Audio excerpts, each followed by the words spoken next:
মায়াপুরে এসে এর আগে আমি কখনো এই জায়গাটাতে ভিজিট করিনি, এত সুন্দর জায়গাটা, অসাধারণ। চলো তোমাদের সাথে শেয়ার করি।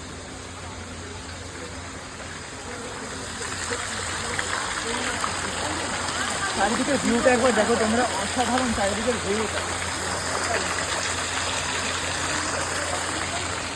এবার দেখো, আমি যেটা তোমাদেরকে দেখানোর জন্য বারবার বলছিলাম, শ্রীকৃষ্ণ যে পুরো গোবর্ধন পর্বতটা উপরে তুলে নিয়েছিল, পুরো সেই সিনারিটা এখানে রিক্রিয়েট করেছে ওরা, এত অসাধারণভাবে সবটা করেছে।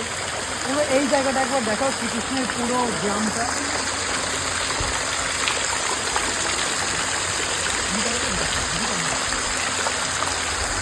কি দারুণ না? তোমরা সবাই নিজেরা কমেন্ট করে বলো তোমাদের কেমন লাগলো এটা। আমার তো এটা দেখেই মনটা পুরো ভালো হয়ে গেল, অনেকটা মন হালকা লাগছে।